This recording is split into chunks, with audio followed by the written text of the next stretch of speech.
நல்லவனும் இல்ல, கெட்டவனுக்கு நல்லவனும் இல்ல. எவனை இருந்தா எனக்கு மத்து நயவச்சுக்கனே ஒரு வெளிச்சம் போட்டு காட்டுவதே நம் வேலை. நாம எவ்வளவுதான் குட்டா இருந்தாலும் இந்த உலகம் நம்மள பேடாக்குது. காட்டுறேன்,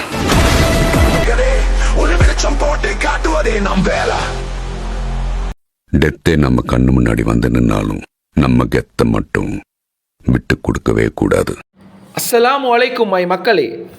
ஹரிச்சந்திரன் சொல்லி ஒரு படம் ஒன்று எடுக்கணும். அதுக்கு நான் ஹீரோ தேடினேன், நல்ல ஹீரோவாக கிடைக்கவே இல்லை. இந்த படத்துக்கு சூட்டபிளான ஒரு ஹீரோ தான் மன்சூர் அலிகான். அவனை செலக்ட் பண்ணி அந்த படத்தை நடிக்க வச்சா அந்த படம் எப்படி ஓடுமோ அப்படித்தான் டிஆர்பி ரேட்கா வேண்டி கடையில் காக்க விரட்டுறது கூட ஆள் இல்லாத ஒரு சேனலில் ஒன்றுக்குமே உதவாத ஒரு சொக்கடையினை கொண்டு இன்டர்வியூ பண்ணிக்கிறாங்க. அதுவும் ஒன் சைடு இன்டர்வியூ பண்ணின ஜேர்னலிஸ்ட்டை பேர் வந்து ரிஸ்வான். பொசிஷன் வந்து மீடியா ஹெட். இந்த மீடியா ஹெட் இந்த மண்டபஜிலேயே இன்டர்வியூ பண்ணியிருக்கி. அதுவும் ஒன் சைடா. சரி, அப்படி என்னத்தை தான் இன்டர்வியூ பண்ணி கிழிச்சிக்கிறான்னு கொஞ்சம் பார்த்துட்டு வருமா. ஆசிஃப் அஸ்லாம் வந்து இந்த கோவிட் காலத்துல தான் அவருடைய பேர் வந்து பூமாக ஆரம்பிச்சு. இலங்கையிலிருந்து இவ்வளவு காலத்துக்கும் ஆசிஃப் அஸ்லாம் விமர்சிச்ச ஒரு மாற்று மத சகோதரர்கள் இருக்காங்க. ஆசிஃப் அஸ்லாம் எதனால நம்புறாங்கன்ற ஒரு கேள்வி சொல்றீங்க. சுய விளம்பரம் சொல்லி ஆசிஃப் அஸ்லாம் காசு எடுத்தா ஆசிஃப் அஸ்லாம் சுய விளம்பரம் படுத்தணும். சாப்பாடு கொடுக்கறது நான் எந்த மதம் எந்த மார்க்கம் பார்க்கணும். வசிக்கிறவங்களுக்கு எல்லாருக்கும் சாப்பாடு கொடுக்கும். அதே போல பாடசாலை பிள்ளைகளுக்கு ஸ்கூல் பேக் புஸ்தகம் கொடுக்கும். இப்படி நல்லது தானே செய்யும். அது யாரு தந்தா என்ன, எங்கால வந்தா என்ன. இந்த 1 லட்சம் ரூபாய் எடுத்து நான் என் வீட்டுல இருந்து சாப்பாடு ஆக்கி எல்லாத்துக்கும் கொடுக்க போல அதுல நான் ஒரு 10,000 ரூபாய் எடுக்கிறேன். அப்ப அது என் தொழில் தான். இலங்கை நானும் என் புள்ளை உங்களோட 1 ரூபா திண்டி இருந்தமெண்டா இந்த நோம்புடைய மாசத்துல சொல்றேன். ஏண்ட புள்ள நான் என் வைஃப் ரத்தம் கக்கி சாவுவோம். இந்த குர்ஆன் மேல சட்டத்துக்கு கீழ் ஸ்ரீலங்கால சிஐடி போலீஸ் இருக்குது, நீதி இருக்குது, பெரிய பெரிய உலமாக்கள் சபை இருக்குது, ஜாமியத்துல் உலமா இருக்குது, கோடிக்கணக்கு சல்லி தந்தவங்க இருக்கிறாங்க. உங்களோட எனக்கு ஆபீஷியலா கேஸ் போடு. கௌலத்துல் உலமா மதரசால வந்து எல்லா இடமும் முழு உலகமும் எங்கேயோ தெரியாம இருந்த ஒரு மதரசாவை முழு உலகமும் பேசுறத பாத்தீங்க. ஆமா, நிச்சயமா அந்த மதரசாக்கும் ஆசிஃப் அஸ்லாமுக்கும் என்ன? நான் அவங்கள்ட்ட எல்லாம் ட்ரேட் பண்ணதப்ப சும்மா மதரசால நான் ஒரு மெம்பர் 6 பேர் இருக்கிறீங்களா இல்ல நானும் பார்த்தீங்களா மை மக்களே இந்த கொடுமையை. அன்றைக்கு ஐஸ் அடிச்சுட்டு வந்து லைவ்ல 100க்கு 20 கமிஷன் அடிக்கிறேன்னு சொன்னான். உண்மை, நாங்க இதுல தான் தின்னுறோம் தானே சொல்லுறோம். பயிரங்கம்மா 1 லட்சம் ரூபா வந்துச்சு, 20,000 ரூபாய் என் செலவுக்கு, 80,000 ரூபா நாங்கெல்லாம் சேர்ந்து நான் 8ஆம் தேதி சோறாகி ரோட் வழி 250 பார்சல் பங்குட போகிறோம். அது இவன் கபரவாயில தான் சொன்னான். இப்போ இந்த பிள்ளை டிவிக்கு போயிட்டு 100க்கு 10 எடுக்கிறேன்னு சொல்கிறான். நாளைக்கு இவனை பிபிசியில் பேட்டி எடுத்தால் 100க்கு 5 எடுக்கிறேன்னு சொல்லுவான். அதுக்கப்புறம் அல் ஜசீராவில் கூப்பிட்டா அங்கே போயிட்டு சொல்லுவான் நான் ஒரு 5 எடுக்கிறேன் இல்லைன்னு. இவர் எங்களை முனாஃபிக்னு சொல்கிறாரு. பார்த்தீங்களா மை மக்களே இந்த ரிஸ்வான் நிலைமை. இவரை பார்த்தா எனக்கு ஒரிஜினல் ஜேர்னலிஸ்ட்மாயே விளங்குதில்லை. இவன் தான் கேள்வி கேட்குறான், மண்டபஜிலி தான் கேள்வி கேட்குறான். இவர் கேட்குற கேள்வி அவன் மாற்றி அவன் வேறு கேள்விக்கு வர்றதுக்கு இவரை வைக்கிறான். ஒரு ஜேர்னலிஸ்டா எப்படி இருக்கணும்? சிங்கம்மாய் கேட்குற கேள்விக்கு திக்கு முக்கு ஆடணும். அவன் இவரை திக்கு முக்கு ஆகுறான். இவர் கேட்குறாரு உன்னோட தொழில் என்ன, இதான் உன்னோட தொழில்ண்டு. அதுக்கு அவன் என்ன பதில் தெரியுமா கொடுக்குறான்? ஏண்ட திறமை இது, திறமை தான் தொழிலாம். அடே திறமை எப்படிடா தொழிலாகும் தெரியுமா? எப்படி தொழிலாகும்? களை வெடுக்கிறே திறமை, அது தொழிலா? மங்கோல் அடிக்கிறே திறமை, அது தொழிலா? ஒத்தனை ஏமாத்துறது திறமை, அது தொழிலாடா? ரிஸ்வானுக்கு கேட்கலுமே இது, ஏன் வா கேட்காம விட்டீங்க? உங்களுக்கு பதிலாக நாங்கள் போயிட்டு இருந்தேன்டா நல்லா வச்சு செஞ்சிருப்போம். ரிஸ்வானோட குறைய சொல்லலை, உங்களோட குற்றத்தை சொல்கிறேன், நல்லா தெரிஞ்சுக்கோங்க. இந்த மூதேவியை நீங்கள் வந்து இன்டர்வியூக்கு எடுத்ததே தப்பு. சரி எடுத்தீங்க, எடுத்தேன்டா 2 சைடையும் கூப்பிட்டிக்கணும். இல்லாட்டி உங்களோட கையில் ஆதாரம் அவசரம் ஈக்கணும் குறைஞ்சபட்சம், அதுவும் இல்லை. இல்லாட்டி எங்கள்கிட்ட டீமில் அவசரம் 2 பேர்த்த, இல்லாட்டி நஸ்ரீன் அவசரம் கூப்பிட்டிக்கணும். அப்போ தான் சரியான ஒரு இன்டர்வியூ ஒன்று நடந்திருக்கும். மிஸ்டர் ரிஸ்வான் ஜேர்னலிஸ்ட், ஆதாரம் எங்கள்கிட்ட ஈக்கி முதல்ல இந்த ஆதாரத்தை வந்து பார்த்துட்டு வாங்க. ஒரு பிச்சைக்கார நாய் உண்டு, நான் ஈஸ்டர்ன் பக்கமாக கிட்டே வைப்பான். ஸ்ரீ ஜெயவர்தனபுரம் யூனிவர்சிட்டியில் படிக்கிறான். ஃபேன் கேட்டான், அதெல்லாம் உண்மை. நான் ஃபேன் தாரேன்னு சொன்னேன், எல்லாம் உண்மை.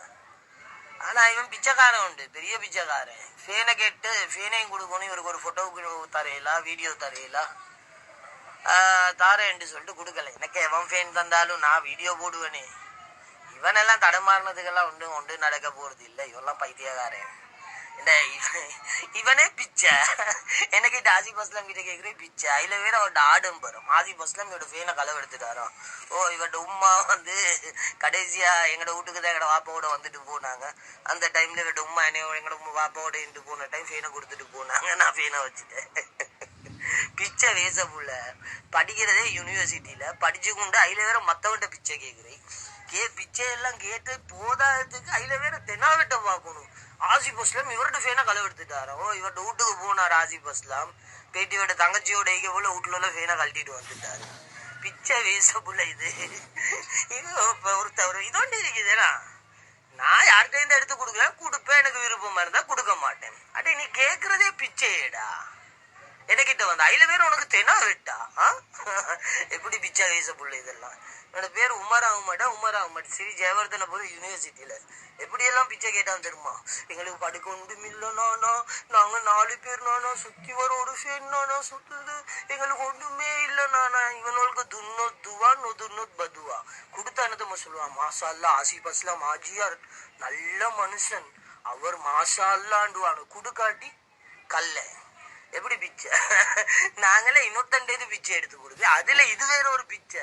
இந்த பிச்சையை கேட்டுட்டு அதுல வேற ஒரு பெரிய பேச்சு இவர்கிட்ட. மிஸ்டர் ரிஸ்வான், உங்களுக்கு கேட்கறிஞ்சி தானே இந்த வீடியோவில் ஊற்ற பேச்சு நிறைய பேசிக்கிறான். அதில் பீப் சவுண்டை போட்டு ஏன் இப்படி பேசினா, உனக்கு உதவி கேட்டு வந்து இதெல்லாம் சமூக சேவையான்னு கேட்கறிஞ்சி தானே. அப்படி நீங்கள் இதே மாதிரி கேள்வி கேட்டேன்டா அவன் துண்டை காணும் துணியை காணுன்னு ஓடிப்பான். உங்களோட சேனலிக்கிற பக்கத்துக்கு தலை வச்சு கூட படுத்திக்க மாட்டான். இப்படி கேள்வியை தானே நீங்கள் கேட்கணும். இதான் சமூக சேவையான்னு கேட்கணுமா அவங்ககிட்ட? இதெல்லாம் விட்டுட்டு எல்கேஜி படிக்கிற மாணவன்கிட்ட என்ன கேள்வி கேட்கணுமோ அதை அவங்ககிட்ட கேட்டிக்கிறீங்க. எனக்கு விளங்குது வந்து நீங்கள் இல்லை அவங்ககிட்ட கேள்வி கேட்டு, அவன் தான் உங்கள்கிட்ட கேள்வி கேட்டு கொண்டிருக்கிறான். இல்லாட்டி இதை கேட்கறிஞ்சி. மிஸ்டர் மண்டபஜிலி, நீங்கள் வந்து ஃபேன் கொடுக்கல சாரி, எப்படி உமா எழுத்து கேட்கலும். ஏன்னா அந்த யூனிவர்சிட்டி ஸ்டூடெண்ட் வந்து தன்மானத்துக்காக வேண்டி நானாக வீடியோ எடுக்காமல் எனக்கு ஃபேனை தாரேண்டா தாங்க, இல்லாட்டி எனக்கு அந்த ஃபேன் வானன்னு சொன்னான். நீங்கள் எப்படி அவனை கேவலப்படுத்தலாம்? இதுவும் உங்களோட சமூக சேவையில் வந்து எழுதியிருக்குதா? வீடியோ எடுக்க கொடுக்கலாட்டி அவனோட உமாவை தங்கச்சியெல்லாம் கேட்கலண்டு. இதை கேட்கறிஞ்சி தானே. இந்த ஆதாரத்தை எடுத்துக்கொண்டு போயிட்டு கேட்டிருந்தா அவன் ஓடிப்பான். இதே அவசரம் கேட்கறிஞ்சி. மக்களே, இந்த பேட்டி வந்து 54 நிமிஷம். இதை யார் பார்த்தாங்களோ எங்களுக்கு தெரியா. ஏண்டா நாங்கள் பார்க்க வேண்டிய நிலைமை. ஏண்டா சுற்றி எங்களுக்கு தான் ஏசுவான். இதை விட ஒரு கார்ட்டூன் பார்த்திருந்தாலும் சந்தோஷமாக இருந்திக்கும். இதை பார்த்தா எரிச்சலும் கோமும் தான் வருது. இவன் இந்த இன்டர்வியூவில் சொல்கிறான் 80 மாணவர்கள் இருக்கிறாங்களாம். ஒரு மாணவருக்கு 10,000 மேனி 8 லட்சம் வருதுதான். மதரசாவில் ஓதி கொடுக்குற மௌலவி மார்வல்ட ஃபீஸ் அலியெல்லாம் போக 4 லட்சமா. புதுசாக ஒரு காரின்னு ஒருத்தரை கொண்டு வராராம். அவருக்கு 50,000 சேர்த்தேன்டா மொத்தம் வந்து 5 லட்சமா. அடே எப்படிடா 4 லட்சமும் 50,000 சேர்ந்தால் 5 லட்சம் வரும்? எப்படி வேண்ட கணக்கு? இந்த 5 லட்சம் தான் எங்களுக்கு இந்த பக்கத்தால் செலவழியுது. 3 லட்சத்தை வச்சு மதரசா மாணவர்களுக்கு சாப்பாடு கொடுக்குறதுக்கு கஷ்டமாக. அதுக்கு தான் நீங்கள் பிச்சை எடுக்கிறீங்கன்னு சொல்லாமல் சொல்கிறீங்க. ஸ்ரீலங்காவில் எவ்வளோ மதரசா ஆகி, எந்த மதரசாவில் சரி இதே மாதிரி கூத்து நடக்குதா? நீங்கள் பச்சை மங்கோலேனாடா அடிக்கிறீங்க பிளவில் காட்டி. மனசாட்சி இல்லையாடா? 3 லட்சத்தை வச்சு உங்களுக்கு தின்ன கொடுக்க இயலாண்டா அந்த மதரசா பூட்டிட்டு தொலைஞ்சி போங்க. வேறு மதரசாக்களுக்கு அந்த மாணவர்களை பாரம் எடுக்கிறதுக்கு தேவைக்கு கேட்குறது வந்து பரவாயில்ல. இது என்னடா தொட்டத்துக்கெல்லாம் கேட்குறீங்க சல்லி. அந்த அம்ஜத்து வந்திக்கிறான் லைனில். அது எல்லாத்தையும் நான் அடுத்த வீடியோவில் சொல்கிறேன். ரிஸ்வான், நீங்கள் சரியான ஜேர்னலிஸ்டண்டா 2 பக்கத்தையும் கொண்டு தான் கேட்கணும். இல்லாட்டி எங்களை அவசரம் எடுத்திக்கணும் ஜூமில். அப்போ நல்லா இருந்திக்கும் உங்களோட இன்டர்வியூ. உங்களோட டிஆர்பி எங்கேயோ போயிட்டிக்கும். இன்டர்வியூவை எடுத்து வச்சுக்கிறீங்க. உங்களோட சேனல் மேலே வச்சுக்கிற நம்பிக்கையே போச்சு. நீங்கள் பிழை டிவி தரை டிவி இருங்க. இது பார்ட் 1 தான். இன்ஷா அல்லாஹ் உங்களுக்கு பார்ட் 2 வரும். சரி, எங்களை விடுங்க. நஸ்ரீனானா கூப்பிடுச்சு. அவர் உங்களுக்கு நல்ல பதில் கொடுத்திப்பார். அவர் உழைச்சி தின்றாரு. அவரை பற்றி மீன் பேசிக்கிறான். இதுக்கான பதிலை எங்களோட நஸ்ரீனானா நல்லா கொடுப்பார். மிஸ்டர் ரிஸ்வான், ஜேர்னலிஸ்ட், உங்களுக்கு ஒன்று சொல்லவா?